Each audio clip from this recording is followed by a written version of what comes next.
Would you like to accelerate your career and reach your full potential in just minutes a day? Welcome to the LEADx Show with New York Times best-selling author and Inc. 500 entrepreneur, Kevin Kruse.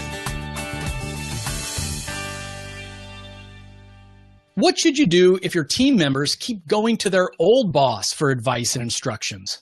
Do you really have to be on social media every day to be successful in business? How do you allocate your time if you have two big things you need to do each day?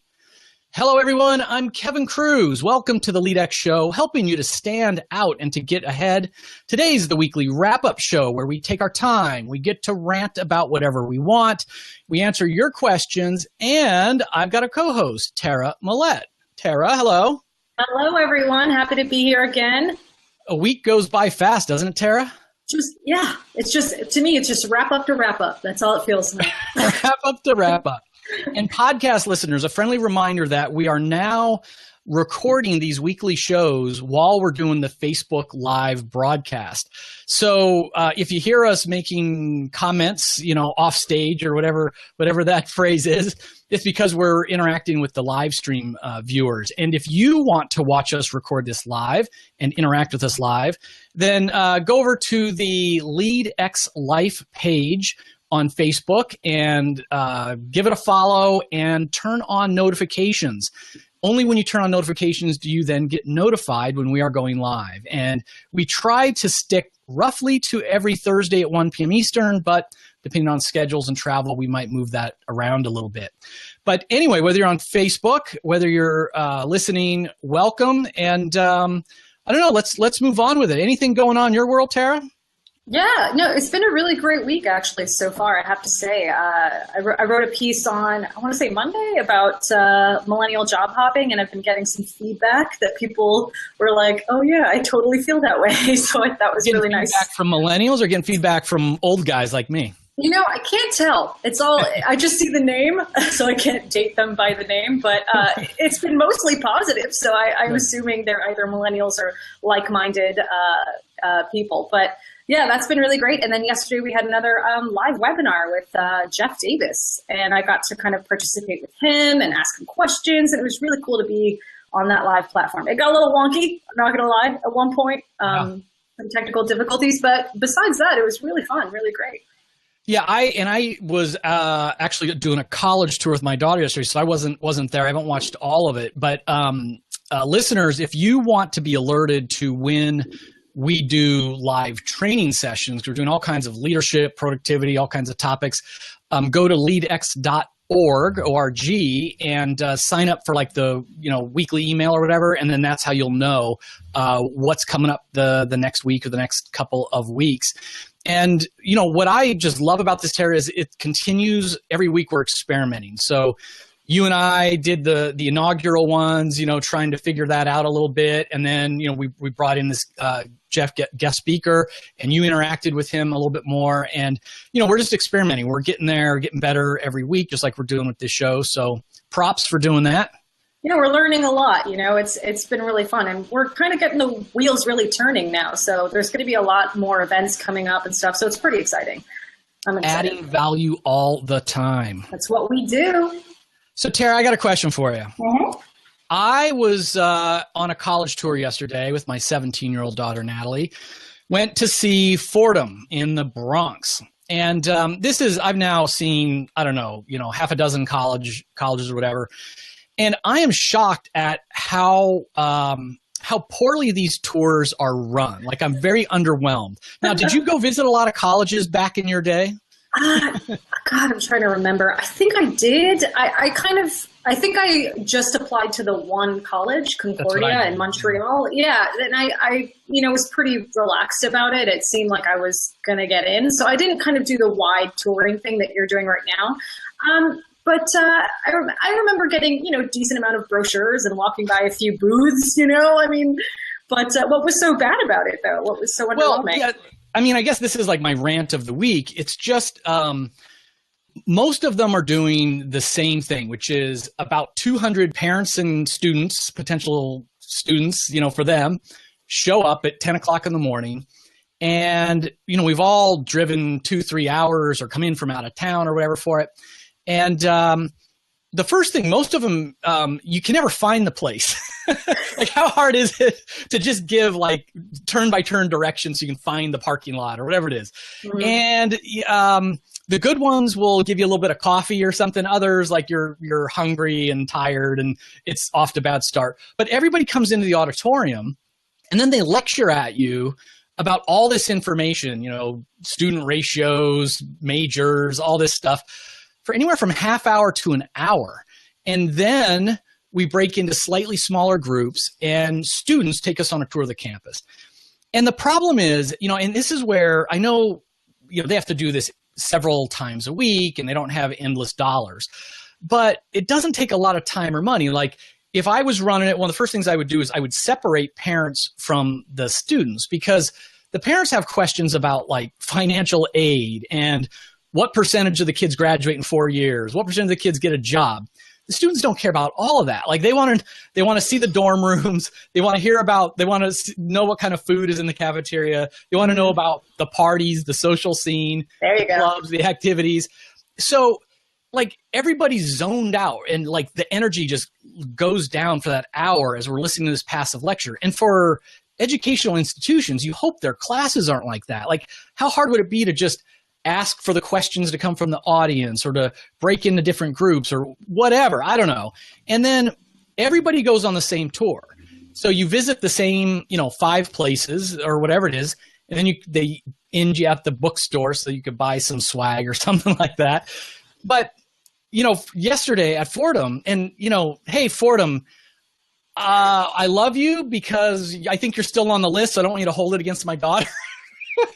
Wow. There's a lot of positives there, Tara. I don't want to get in trouble here. You're doing damage right now. I know. They're like, okay, troublemaker parent? No.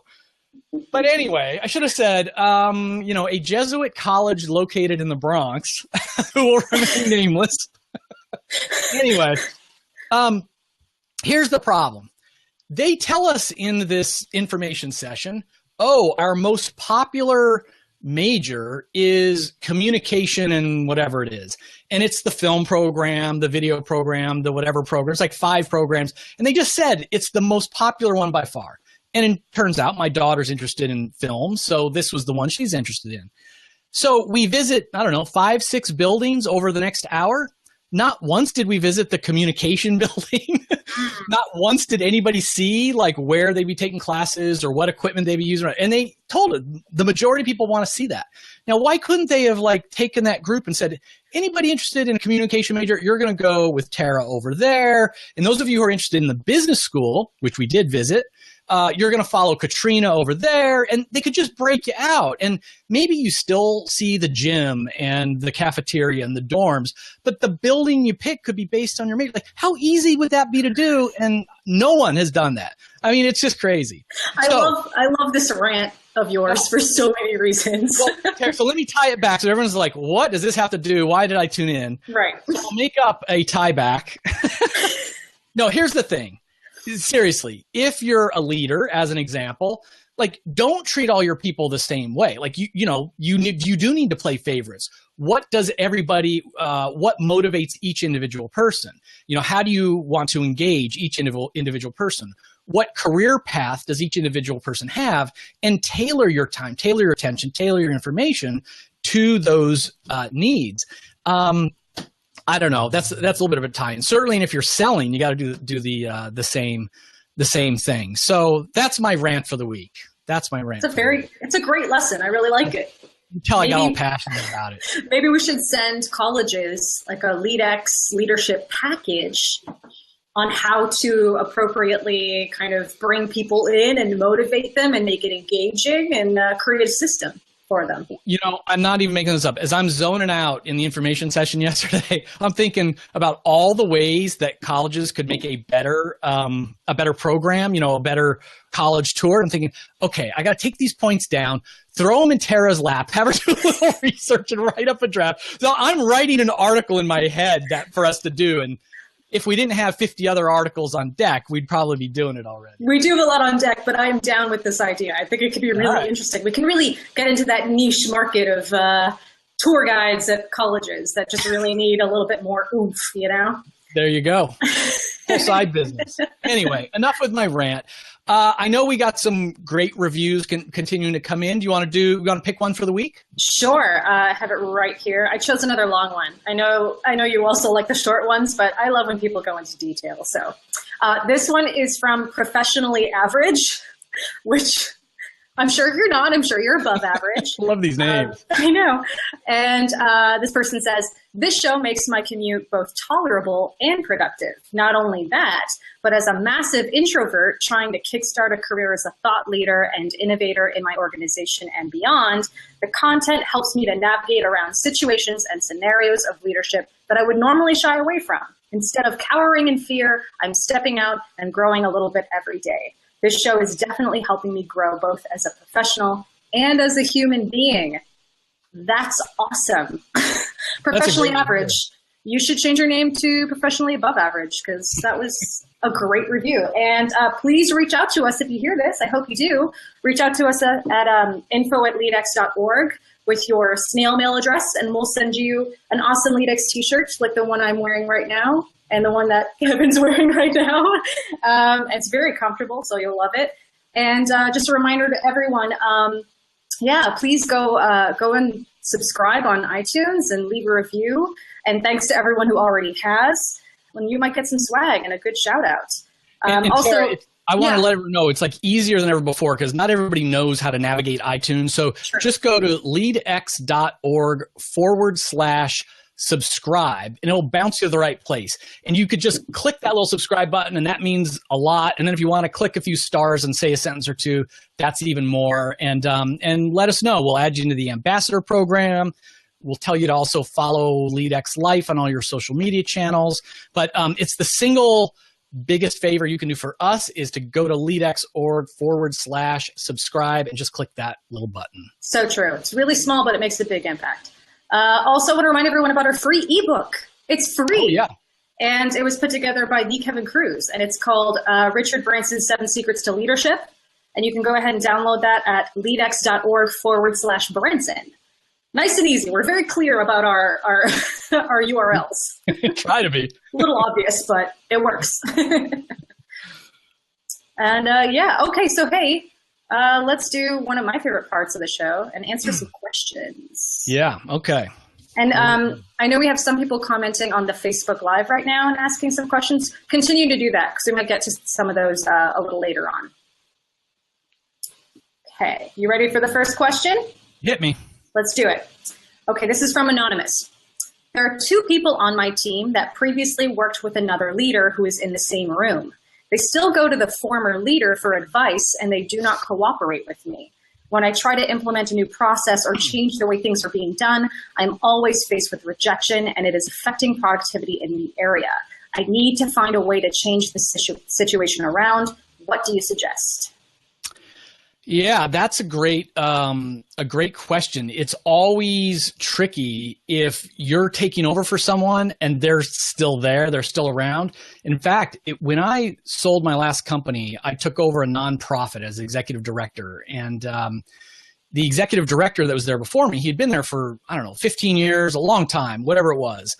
And he was retiring, and the board of directors reached out to me and said, hey, we want to shake things up. Would you come in and be entrepreneurial and all that? I'm like, sure. And my very first board meeting, I go there, and the old boss, not the old guy, I didn't mean it like that, but the old boss, the old leader, previous leader, he was there too. And it was kind of a weird thing where halfway through the meeting, he got up during a break and disappeared. Now, that was officially, now it's me. And at the very end, one of the board members said, hey, I want to make a suggestion that we leave Brian, the previous leader, on as co-executive director for 6 months, and we'll pay him because then he can mentor and help Kevin, and it'll be a smooth transition and all this. And they started to go around the room. We're like, yeah, that's a good idea. Yeah, I'd support that. Yeah, good thinking, good thinking. And then finally, thankfully, someone raised her hand and she said, Jen, she said, listen, she says, I want to give a different opinion. That's going to put Kevin in a very awkward place that he's coming in And anything he wants to do different, any new ideas, his style, whatever, it's going to get challenged or it could be confusing. We can pay Brian. We can keep him not as an employee so that Kevin can go to him as a consultant. But no, we should not have him around. And it turned out, and it was nothing against Brian. It was just like, you need a clean handoff. So Anonymous, you are in a tough situation where you're replacing someone who's still in the room with everybody. That's crazy. Now, having said that, here's the advice. First of all, I would make sure that my ego wasn't getting into the picture here. So even if something's not my fault, like I'm pretty sure it's not my fault, there's usually nothing I can gain by believing that. So I often will say, well, let's pretend it's all my fault. So in this situation, I'd be like, all right, look, is this really a problem, or are my feelings hurt, or I'm not, getting boss respect and I deserve boss respect. So just try to be clear on that and set the ego aside. Second, you really need to talk to the former boss. You need to go to her or him. I don't know. In this case, you need to go to her and say, hey, listen, I think the transition's getting a little awkward. I don't want to, confuse the team members. I want there to be one direction. Do you mind? I don't mind you answering simple questions, but anything else, just direct them back to me. And hopefully they'll understand. Hopefully they would want the same treatment, and that'll take care of it. If it doesn't, or if that's not enough, I think you just need to go down to the fundamentals of management. Your direct reports, you need to explain what you expect in terms of performance output. And you're there for them to guide them or give them directions on how to do it. Now, if they're getting the results, but going to the other person or not you, I wouldn't care. Again, that's ego. If Tara's going to someone else every day and getting advice, and it's different advice than me, as long as she's getting it done, I'd be like, great, saved me time. There were no knocks on my door today. Good job, Tara. You went and got a mentor. But so just detach yourself. Are they getting the results or not? And are they following a process that you need or not? If they're not getting the results, go into manager mode, go into performance mode, and hopefully the other boss has nothing to do with it. So that's the idea. Get your ego out, talk to the other boss, and then just be very clear. Here's the standards, and they're either hitting them or they're not. That is such a good point. When I first saw this question, I didn't even think of the idea that you should first check in with your gut and make sure that it's not just your own feelings. I thought that's a great point. And I would also just say that, and maybe it's just me, my instinct is usually to confront and squash any beef. My big thing is if there's an issue, just get everyone together and say, hey, mea culpa, maybe I'm doing something wrong. I'm not communicating the way you're used to. Maybe it's something we're not on the same page with the chain of command or how things are going. I just want to ask, what can I be doing better to help you guys kind of implement a lot of the changes? And that's awesome, non-threatening way to bring it up, right? What can I be doing? Am I not communicating clearly enough? I like what you said that, Tara. It's not so much stop going to the boss or why are you going to the boss. Again, you assume it's you, and it kind of disarms them a little bit. I like exactly. That. It's a little more, they're able to kind of speak up to that as opposed to being like, hey, you guys, you're screwing up. You're not doing this right the way I want it. And so it's an easier way. Just put it on yourself, and then you're not really harming anything. But that's great. Awesome. All right. So question number 2 from Keith. I know in this day and age, to succeed in anything, you have to have a social media presence. I'm totally bemused as to why, though. Maybe you can help here. How should I go about it, being so scared as I am? I only want the world to know my work and not the ins and outs of my knicker drawer. But it seems as though one without the other is impossible. What do you think? I think knicker drawer is an interesting phrase. It should be his Twitter handle, @knickerdrawer. Right. Okay, so Keith, here's the thing.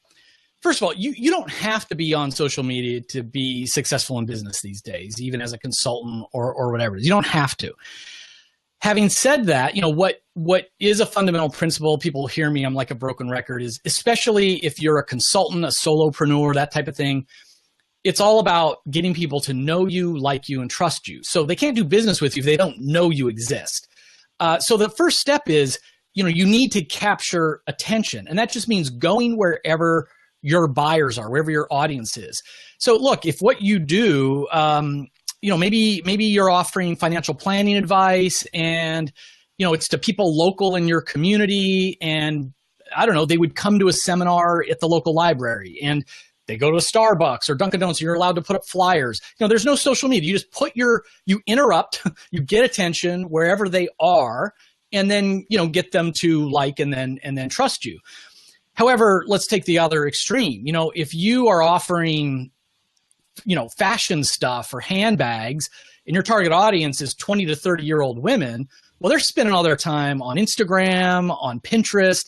And so you'd better be on there. It's a good idea to be on there to all of a sudden capture some attention and then get them to, to like you and to trust you and eventually do business with you. So it's just knowing where your audience is. And even once you've decided, okay, I do need to be on social media, do you need to be on all platforms? Which ones are right for you? Now, this is a funny timing for the question because literally just this morning, I had a call with Vanya on our team. And we've been experimenting and upping our game this week on LinkedIn. And what we found is that we have found ways to get a lot of attention on LinkedIn. Like I can do one post I did 3 days ago had like 50,000 people read it. That's cool. Other posts we put up, though, are finding that nobody on LinkedIn is clicking to read articles over on LEADx. So we're getting attention on the platform, but it's not driving traffic. So Vanya and I had to ask, well, why are we here? Like if we're not getting the traffic back, if we're not getting readers for our writers, like what are we doing this for? And in our case, for now, it's like, okay, well, this is a longer term investment in brand building, in offering value. That's like my number one thing is I want to be able to provide hope and help to people who want to reach their full potential. So even if nobody buys from us or goes to our website, if I'm able to help them or give them a little bit of hope on that LinkedIn platform, then it's worth it. But we're intentionally playing a long game there. So Keith, again, you don't have to do it. It's just where is your audience? Are they on Facebook or not? Are they on LinkedIn or not? Are they on Twitter or not? And if you think they are on social media, then you want to be there. And you don't have to do the whole, here's what I'm eating for breakfast, look in my knicker drawer, here's the knickers I'm wearing today. You don't need to do any of that. What you can do is just educate. So you can entertain or you can educate. Just provide help or even show them how you do what you do. I'm often shocked that some of my most popular posts and videos and things are when I talk about like, how do I write a book? How do I hire an employee or something? It's like the behind the scenes stuff. So I think without getting personal, you can just show off your work and it's going to feel more natural to you and you'll still build an audience. Yeah, I love that. I think that's so true. And every social media platform has its own kind of vibe and platform and goals, So if all you want to do is share your work, I think something like LinkedIn is a perfect place to go. That's all just professionals. All you see on your profile is your professional history, your education. All you have to post is, articles you enjoy or share career news if you have it. It's a really safe place. They don't really do so well with people kind of yik-yakking at each other in negative ways on there. So I would say, and I don't know if he's maybe scared of social media because the process to getting your profile set up and everything is a bit weird if you're not used to it. In which case I would say, go search on YouTube. There's so many videos of people telling you step to step how to set up your LinkedIn profile the right way. And you're in total control.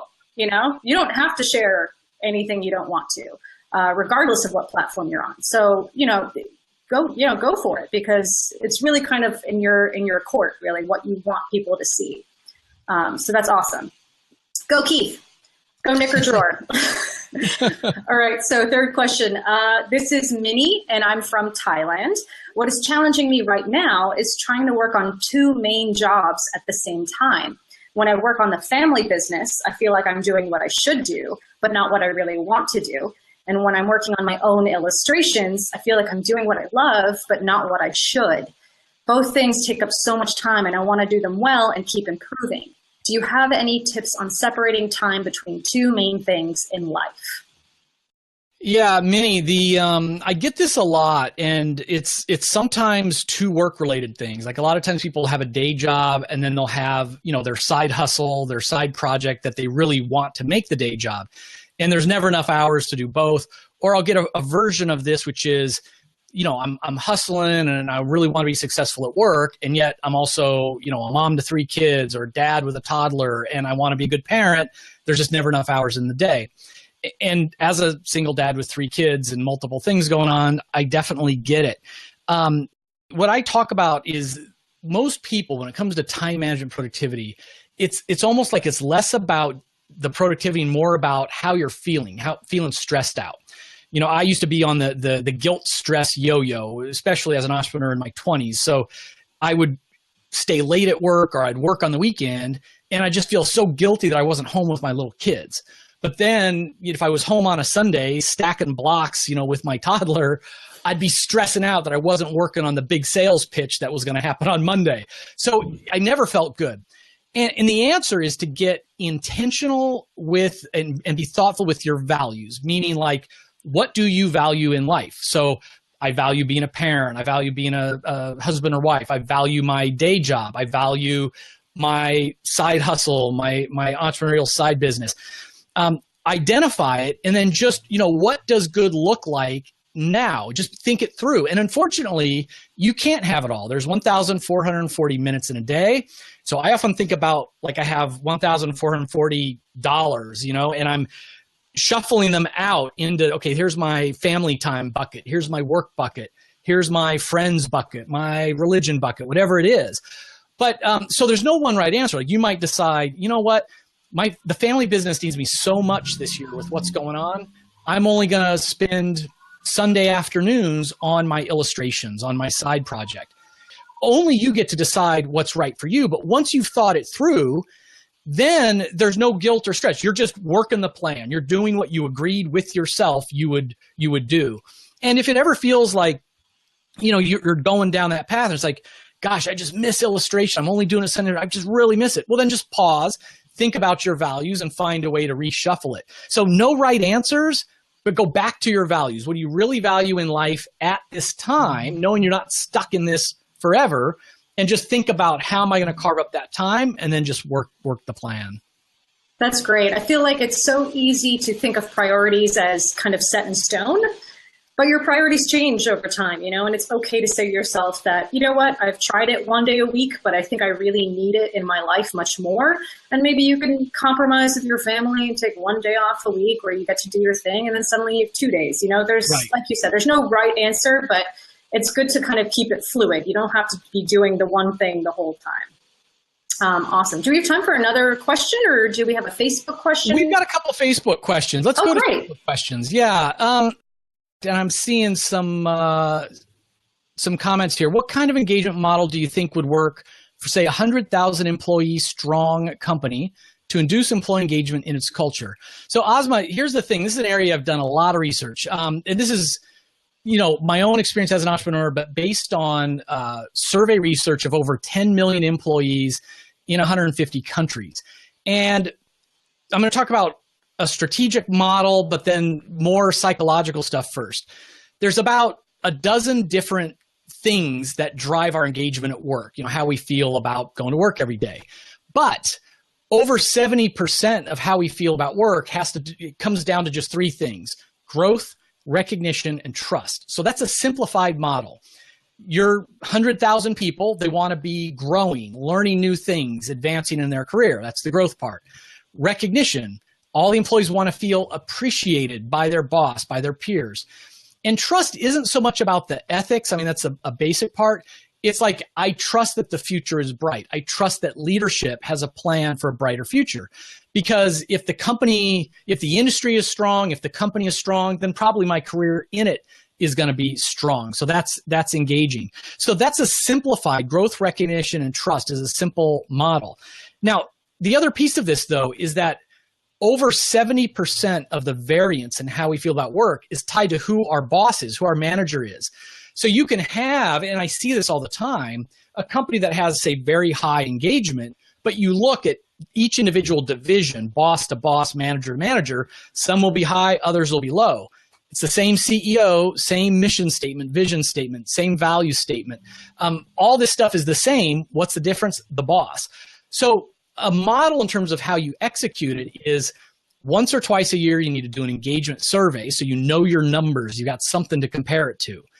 You can't hold that data up in the C-suite in the corner office.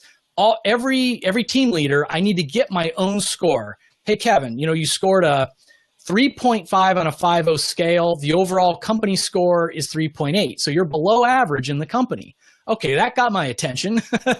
And the only way engagement, everybody gets this wrong, engagement can only go from the grassroots up. So I need to take this report, and as painful as it is, I got to kind of have that lunchtime meeting and say, hey, everybody, here's, we got our scores back. Here's where we did well. But overall, we've got room for improvement. You guys have said that the communication isn't great. There's not enough growth opportunities. So let's talk about that. What would have to happen on this team for you to score us higher the next time? And that conversation has to happen, every boss with every one of her team members. So that's kind of the model, growth, recognition, and trust. But your frontline managers, they need to understand the model. They need to be trained in engagement, and they need to be given the feedback every 6 to 12 months so that they can get better.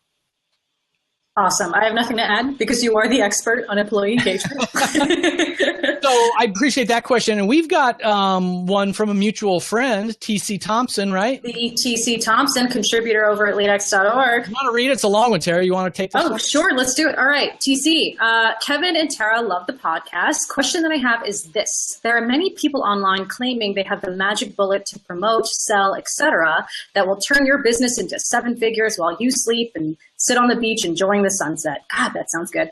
Are there any that are legit, or is buying into these programs simply helping them go to the beach? Ooh. Yeah. So okay, TCs. Here's what. Here's a story, and I know you. You pinged me this email at a time when there were a lot of promotions going on, and so for listeners out there, for those of you who aren't getting bombarded the way TC and I do. There are gurus out there, a lot of internet marketing gurus, how do you, and whether it's, how do you get rich at home, doing webinars, being a consultant, selling your expertise in real estate, everybody's got their thing. And what they'll say usually is, come for this free information session. And then at the end, it's like, if you like what I taught you so far, for $1,000, $2,000, $10,000, you can enroll in my course, my group coaching, and I'll guide you through it. And we tend to get bombarded by these because all of these people have affiliate programs. So, and there's nothing wrong with that in theory. It's just that if I have this, hey, how to be an expert program for $1,000, well, then anybody else can sign up and say, Kevin, I want to resell your program. So if somebody clicks my link, I get 500 of those dollars. So what you get is a lot of people online on social media. Hey, Kevin Kruse has a great course on XYZ. Check it out. Use this link. And if I click that link that they put up, they're getting half of the revenue. So you get this army of people very incentivized to push the program. Now, TC, I'm of 2 opinions on this. One, I believe in lifelong learning. I think most people don't put in enough time and they don't put in enough money. I spend a fortune. Like, this is scary. Like, right now, every Tuesday at 10 in the morning, I Skype with this marketing guru who charged me $15,000, no refund policy, Kevin. Pay up front before the first call, no guarantees. And, he's worked with very recognizable names in the leadership, author, thought leader space, but no guarantees. And I'm rolling the dice. I'm making a $15,000 bet that whatever value I get out of it is going to be worth more than $15,000 to me. And I think more people should realize, like, the way you should be saving for retirement, even if you're not, like, you should be reinvesting in your ongoing education. So I'm not against people spending money and learning and buying online programs. And so far, by the way, Tara, I'm about halfway through these sessions and it ain't worth $15,000, but I'm hoping there's a big payoff at the end. But anyway, so TC, I think, hey, if we learn something, great. And I spend money on a lot of these programs because if I can pick up one good idea from a book, from a speech, from a course, it's worthwhile. Now, having said that, when I get in a room with all these people I know who are offering these programs, they call the buyers seminar junkies. People who will never implement what they're learning, but they want the juice. They want to feel like they're one hit away from being a millionaire, that I am working towards being a millionaire, that I haven't given up hope. And all these people get you excited about it, right? So they're just spending their money for the emotional high, and they never implement what they're learning. So my advice is, don't be a seminar junkie. It's pick one course and then implement it. Don't do multiple courses at once or one course to the rest. And a lot of them are the same. I mean, not the same. They're similar. I've invested in a Brendan Burchard Expert Academy course, and I learned a few things from it. I've invested in a Jeff Walker product launch formula course. I learned a few things from it. 90% of what's in those two courses was the same. Did I need to be in both? No. So, on and on. I would just be very careful, and don't be buying more courses if you're not implementing what you learned in the previous ones. I wonder also if there's some kind of online forum somewhere, maybe on Reddit, where they review these courses a bit, or maybe you can do some research and see if people actually found any value. Right. That might be a bit better, or even going to Amazon and checking out their books or previous work and checking out those reviews might be helpful. But that is tough. It's hard, right? Because people want to better themselves, and you never know whether or not it's worth the money until you just do it. Yeah, and Tara, TC asked a follow-up question in the Facebook comments where he said, should we just buy the book, or is that how you tell true experts? So TC, it's funny because that's the thing is, like I mentioned, Jeff Walker, who he's really good guy, but you can pay $2,000 for his product launch formula course, or he's got a book for like $10 that really has the same information in it, and you can go through his 3 webinar teaser, and 90% of the materials in there. You could go far just by buying his book and all that. But not everybody reads a book and can learn that way. I think most people don't buy books, or they buy them and they never open them. So if your learning method is video and get into those chat rooms and all that, then spend the extra money. But you really don't have to do that. And there's not, almost anything, even that these experts, I mean, I've got online courses and stuff, and I think they're the best value out there, but you can get most of what I'm talking about from my books, or just by emailing me or coming on to this show and asking a question. Don't give it away, Kevin. Exactly. Anyway, TC, thanks for all the support and for the question. So Tara, we're at about 40 minutes. I think we got to pretty much wrap it up, don't you think? That sounds good. Do you know what guests that are coming up that you're excited about, maybe? Oh yeah, you were going to throw me that question. If you want. So instead of just talking about who's coming up next week, let me just talk in general, because Sure. I was getting some other questions about how we're picking our guests, and am I going to mix it up? What you're going to hear in future interviews, I'm very excited over the next month. Like when we started out, it was a lot of business authors, a lot of leadership authors, and I think we're still going to have them as a core. I mean, we're about leadership, about leading people. However, I'm trying to mix it up. And so we've got some phenomenal entrepreneurs. We've got, I just interviewed last week a woman who 20 years ago, I mean, she was in debt and like sleeping on the floor. And now she's running this $200 million company called Princess House, and talk all about her career path. I talked to Dina Dwyer Owens, who's the chairwoman of a $1 billion company that's got all these other sub brands. So I'm asking her about, career advice and approaches like that. Many very accomplished women. Lila Jana, who's got Sonosaurce, so very successful nonprofit. And so we're mixing it up. Football players, not all women. This one's a man. Football player. So I think we're still going to have plenty of best-selling authors, because I think it's great to get that research and their advice. But we're going to be hearing from a lot of entrepreneurs, successful business people, athletes, and others. So it's going to be a fun couple of months. I like those interviews too, when people get to share their struggle from, zero to now I'm on top of $1 billion company. I mean, that's super fascinating to me. So I'm really excited. That sounds great then. Perfect.